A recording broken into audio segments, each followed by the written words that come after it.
नमस्कार दोस्तों, मेरा नाम सौरभ श्रीवास्तव है और आज हम एक बड़े ही सेंसिटिव टॉपिक पे बात करने वाले हैं। पूरी दुनिया इसके बारे में जानती है और अभी ये इस समय चल रहा है। आज हम बात करने जा रहे हैं पैलेस्टाइन वर्सेस इज़राइल की, या यूँ कहें कि हमास वर्सेस इज़राइल की। सेंसिटिव इसलिए है क्योंकि इसमें कई सारी माँओं का दर्द है, कई सारे बापों की आह है और कई सारे बच्चों की चीखें हैं। हमास का जो पूरा नाम है वो है हरकत अल मुक़ावमा अल इस्लामिया। इस नाम का अगर आप इस्लामिक ट्रांसलेशन देखने जाएंगे तो होगा इस्लामिक रेजिस्टेंट मूवमेंट। हमास कहाँ से आया, कहाँ से पैदा हो गया और आज ये स्थिति क्यों है, इसको समझने के लिए हमें थोड़ा सा समय में पीछे जाना पड़ेगा। और जिस हिसाब से हम समय को यहाँ पर रेफ़र कर रहे हैं उसे समझना भी बहुत ज़रूरी है। हम बात करेंगे एडी और बीसी के अंदर में। तो एडी और बीसी बेसिकली टाइमलाइंस हैं जो जीसस क्राइस्ट को रेफ़र करके बनाए जाते हैं।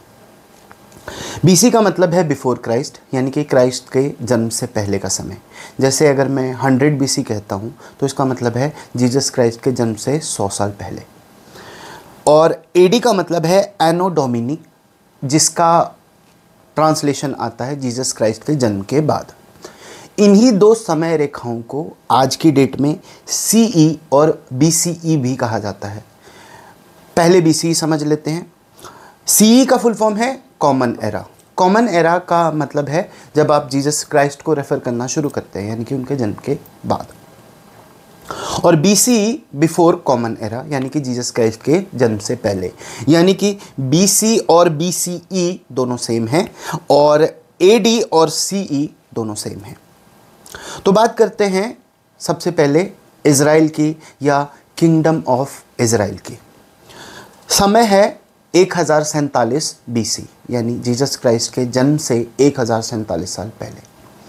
वहाँ के जो राजा थे उनका जो कैपिटल है वो था जेरूसलम किंगडम ऑफ इज़राइल के ऑब्वियसली बीच के अंदर में था। अब इसमें जो ये किंगडम ऑफ इज़राइल है, ये इज़राइल एक शब्द है जो एक नाम से आता है।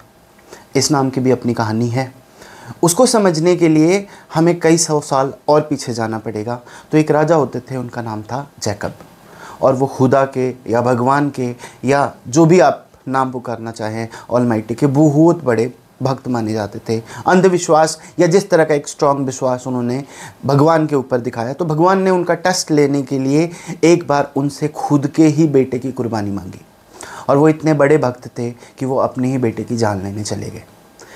एकदम ऐन मौके पे जब वो अपने बेटे को बलि चढ़ा ही रहे थे, तभी उनके सामने खुदा अपीयर होते हैं और वो उनकी खुदाई से, उनकी बंदगी से इतनी ज़्यादा खुश होते हैं कि वो अपने साथ एक भेड़ लेके आते हैं, एक शीप लेके आते हैं और उनके बेटे जैकब के बेटे की जगह उस भेड़ की बलि दी जाती है। और भगवान खुश होके उनको नाम इज़राइल देते हैं।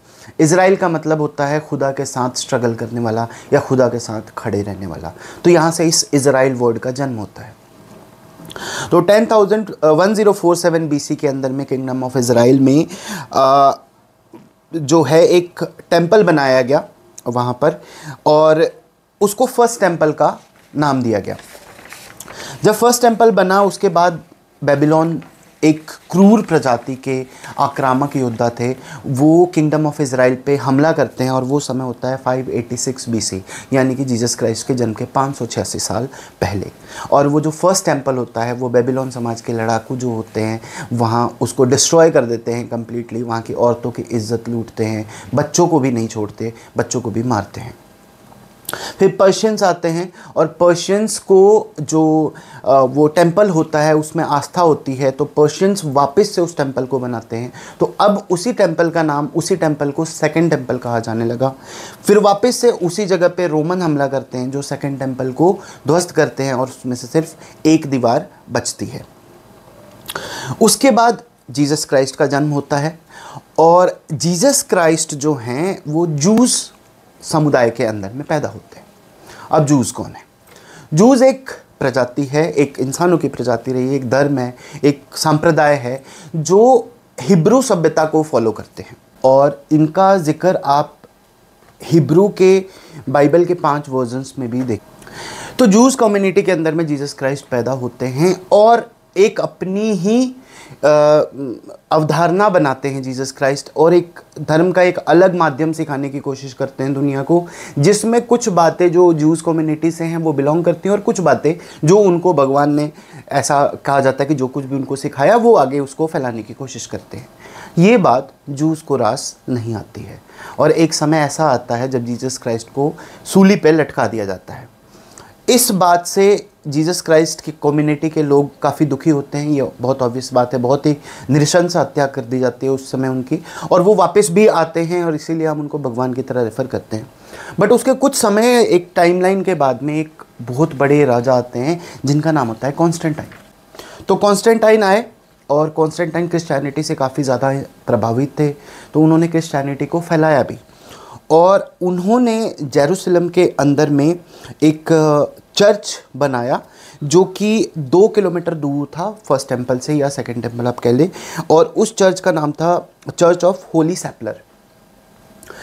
कॉन्स्टेंटाइन के क्रिश्चियनिटी को सपोर्ट करने के साथ साथ एक और चीज़ हुई, वो हुई जो जूस है उनके खिलाफ नफ़रत का जो बीज था वो बोया गया और काफ़ी जगहों पे जूस का कत्लेआम शुरू हुआ। तो जूस इधर उधर भटक गए कई सारे देशों के अंदर में, मेनली वो यूरोप में भटक गए। टाइमलाइन इसी तरह से आगे बढ़ता रहा और फर्स्ट वर्ल्ड वॉर का समय आ जाता है। फर्स्ट वर्ल्ड वॉर में कुछ बड़े देश इकट्ठे हैं और कुछ और बड़े देश एक तरफ थे, और लड़ाई थी यूके, यूएसएसआर और जर्मनी की। जर्मनी का साथ दे रहे थे ओटोमन एम्पायर, जो अगेन जूस के अगेंस्ट में थे। और जूस कितनी बड़ी प्रजाति है इसका अंदाज़ा आपको ऐसे लगेगा कि एल्बर्ट आइंस्टाइन खुद भी एक जूसी थे, और चूँकि वो इनिशियली जर्मनी में थे और उस समय पे जर्मनी कत्लेआम मचा रहा था जूस का, हज़ारों की संख्या में जूस को ज़िंदा मारा गया, जिंदे गोली मार दी गई, जला दिया गया, रेप किया गया। तो एल्बर्ट आइंस्टाइन को जर्मनी छोड़ के यूएस शिफ्ट होना पड़ा। सेकेंड वर्ल्ड वॉर के टाइम पे जब इंग्लैंड वापस से, हिटलर का उदय हुआ और हिटलर वापस से अटैक करना शुरू किया यूके, यूएस और यूएसएसआर पे, तो उस समय पे हिटलर की जब हार हुई तो जो हमारा यूएस और यूके वाला ग्रुप था, इनका जूस के साथ में, क्योंकि जूस ने उस समय उनका साथ दिया था, तो इनका एक धर्म बन जाता था, इनका एक हमने वादा किया था आपसे। तो इन्होंने क्या किया, 1948 के अंदर में इज़राइल की स्थापना कर दी। इज़राइल को बनाने का मकसद ये था कि जितने भी जूस हैं वो इज़राइल के अंदर में जाकर के बसेंगे। और उस समय के अगर आप पैलेस्टाइन का हिसाब किताब देखेंगे तो वहाँ पे 1/3 जूस थे और 2/3 अरब थे। इज़राइल के बनने के साथ साथ जो इज़राइल की ट्रीटी थी उसको बेलफोर डिक्लेरेशन बोला जाता है, वो, और ये 1948 के अंदर में आया जब आप इज़राइल की स्थापना को देखते हैं। तो इज़राइल ने क्या किया, दुनिया भर में जहाँ पे भी जूस थे उनको एक सुविधा दे दी कि आप दुनिया के किसी भी देश में हैं, आपको हमारी देश की नागरिकता साथ में फ्री है, कोई भी कंडीशन नहीं है, एक सिंपल सा टिकट होता था, उस टिकट को दिखाइए और आप इज़राइल के अंदर में इंटर हो सकते हैं।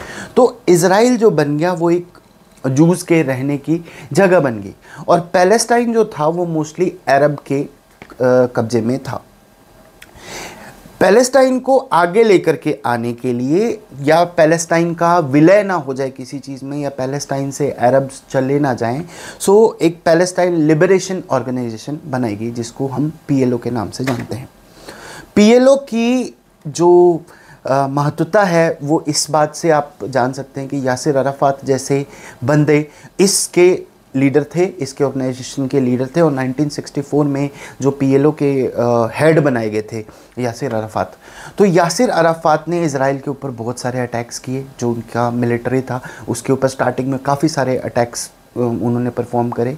लेकिन धीरे धीरे हर कोई शांति चाहता है, तो यासिर अराफात के भी कुछ ऐसे स्टेप्स थे टुवर्ड्स पीस कि हम ठीक है हम पीस ऑर्गेनाइज कर सकें, बट बहुत सारे ऐसे लोग नहीं चाहते थे कि हम यहाँ पे पीस करें। उनका मानना ये था कि इज़राइल नहीं होना चाहिए, वो कम्प्लीटली एक ऐसा इज़राइल होना चाहिए जो उनका हो, जिसमें अरब बसें, जूस के लिए जगह ऐसी नहीं होनी चाहिए क्योंकि जूस बहुत कम थे। बट इज़राइल अपने डिफेंस सिस्टम में और अपने ऑर्गेनाइजेशन में काफ़ी स्ट्रॉन्ग था। जब पीएलओ इस लड़ाई को छोड़ने की बातें करने लग गया या शांति की बातें करने लग गया, तब वहाँ के जो वो ग्रुप थे जो ऐसा नहीं चाहते थे कि ऐसा हो, उन्होंने मिलकर के बनाया हमास।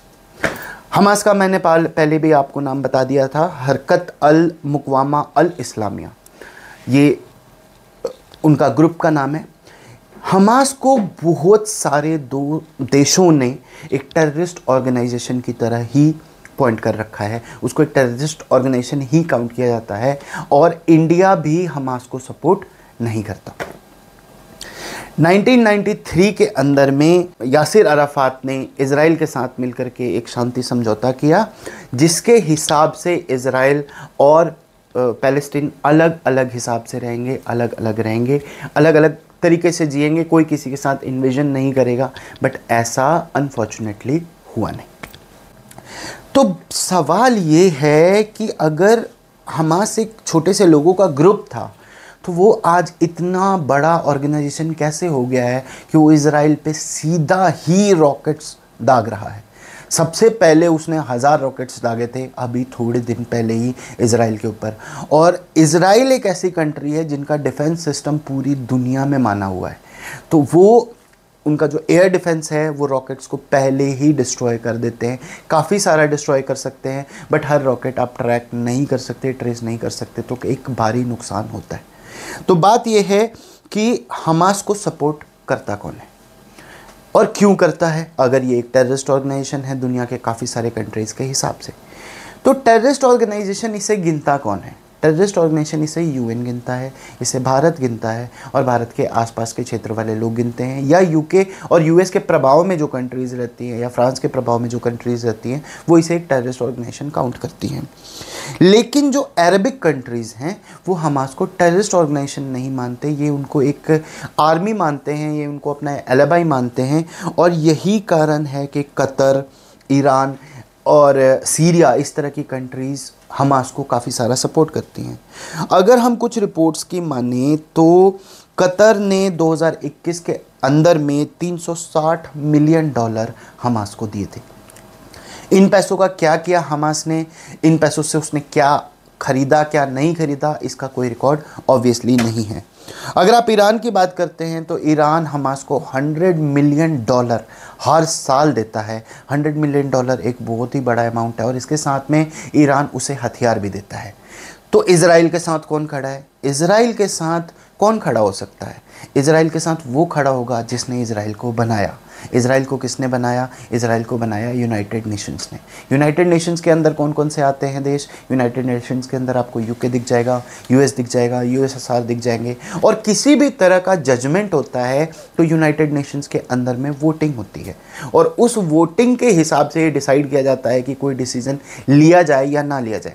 और ये यूनाइटेड नेशंस ही था जिसने जेरूसलम को ना तो पैलेस्टाइन को दिया और ना ही इज़राइल को दिया। कहा गया कि ये यूएन ही हैंडल करेगा, यानी कि ये ओपन टू ऑल होगा। यहाँ इज़राइल से भी लोग आ सकते हैं, यहाँ पैलेस्टीन से भी लोग आ सकते हैं, और ये कुल जो जगह है जिसके अंदर में ये सारा टेंपल है और ये सारे मस्जिद है और जो पत्थर रखा गया है जिस पे ऐसा माना जाता है कि वहाँ पे एक डोम बनाया गया कि वहाँ पे पाँव रख के जो मसीहा थे वो खुदा के पास गए, जन्नत के दरवाजे उनको मिले। और उसी के साथ में एक मस्जिद है, मक्का मदीना के बाद ये मस्जिद मुस्लिम कम्युनिटी के लिए सबसे बड़ी और सबसे एक पूजनीय जगह मानी जाती है। तो इज़राइल का सपोर्ट करती है United states of America, United Nations के बाकी सदस्य जो हमास को काउंट नहीं करते। अभी अभी जो न्यूज़ आ रही है उसके हिसाब से यूएस ने इज़राइल को काफ़ी सारे मॉडर्न टेक्नोलॉजी के वॉरफेयर्स भेजे हैं, वेपन्स भेजे हैं। हालांकि इज़राइल खुद ही बहुत सारा सक्षम है। अब जब हमास ने इज़राइल पे हमला कर दिया, हज़ारों की संख्या में रॉकेट दागे, कितने 100 लोगों की जान गई, कितने लाखों लोग बेघर हो गए। इज़राइल ने पहले ही खुलेआम सरेआम ये अनाउंस किया कि अब हम गाज़ा को गाज़ा नहीं रहने देंगे, और बदले में जो इज़राइल ने किया उससे गाज़ा इस समय धूल में मिला हुआ है। कितने सारे बच्चों की जान गई, कितनी सारी माएँ अपने बेटों को खो चुकी हैं, कितने सारे बाप अपने बेटों का दर्द झेल रहे हैं, अपने बच्चियों का दर्द झेल रहे हैं। किसी ने अपना घर बनाया होगा, किसी की कल शादी हुई होगी, वो सब ज़मीनें खाक हो गए। मसला ये नहीं है कि क्या इज़राइल को अटैक करना चाहिए था या नहीं।